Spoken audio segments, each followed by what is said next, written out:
नमस्कार। आज हम भारत में होने वाले एक बहुत बड़े विधायी और राजनीतिक बदलाव का विश्लेषण करेंगे। एक ऐसा बदलाव जिसमें देश के शक्ति संतुलन को पूरी तरह से बदलने की क्षमता है। स्क्रीन पर ये जो नंबर आप देख रहे हैं 888, ये सिर्फ एक आंकड़ा नहीं है, ये भारत के नए संसद भवन में लोकसभा की बैठने की क्षमता है। तो सवाल ये उठता है कि आखिर इसे आज के सांसदों की संख्या से 345 ज्यादा सीटों के लिए क्यों बनाया गया। यही वो सवाल है जो इस पूरी चर्चा की बुनियाद है और हम इसी का जवाब ढूंढेंगे। तो इसे समझने के लिए हम पहले मौजूदा राजनीतिक नक्शे को देखेंगे, फिर उस 50 साल की रोक पर बात करेंगे जिसने सब कुछ थाम रखा था। हम ये भी देखेंगे कि यह बदलाव अब क्यों हो रहा है, इसका उत्तर दक्षिण पर क्या असर पड़ेगा और आखिर में कुछ मुख्य आंकड़ों पर नजर डालेंगे। तो चलिए शुरू करते हैं पहले हिस्से से। भारत का जो आज का पॉलिटिकल मैप है वो असल में अतीत की एक तस्वीर है जो दशकों पुराने डेटा पर बना हुआ है।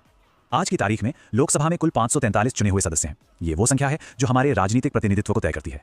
और हाँ, ये 543 का आंकड़ा अब पक्का है। पहले एंग्लो इंडियन समुदाय के 2 सदस्यों को नॉमिनेट करने का एक प्रोविजन था, लेकिन 2020 के 114वें संविधान संशोधन के बाद उसे खत्म कर दिया गया। तो अब सदन की प्रभावी ताकत 543 ही है। अब सवाल यह है कि यह 543 का आंकड़ा इतने सालों तक, मतलब करीब 50 सालों तक कैसे टिका रहा। यहीं पर 1971 की कहानी सामने आती है और हमें पता चलता है कि वो साल आज भी इतना जरूरी क्यों है। इसे कहते हैं 1971 सेंसस फ्रीज। ये एक बहुत ही महत्वपूर्ण विधायी फैसला था। इसमें कहा गया कि संसदीय सीटों का जो बंटवारा है वो 1971 की जनगणना के हिसाब से ही रहेगा। अब ऐसा किया क्यों गया? इसका मकसद था उन राज्यों को एक तरह से सजा देने से बचाना जिन्होंने अपनी आबादी को कंट्रोल करने के लिए अच्छी पॉलिसीज लागू की थी। ये टाइमलाइन देखिए, ये पूरी कहानी को बड़े अच्छे से समझाती है।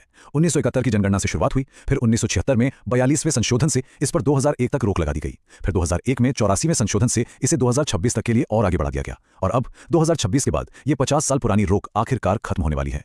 तब सवाल यह है कि ऐसा क्या हुआ कि ये बदलाव अब होना ही है? इसके पीछे के विधायी कारण क्या है? इस पूरी प्रक्रिया के लिए जो एक शब्द है वो है परिसीमन या डिलिमिटेशन। सीधा सा मतलब है कि आबादी में जो बदलाव आए हैं उनके आधार पर संसदीय और विधानसभा क्षेत्रों की बाउंड्रीज को फिर से बनाना।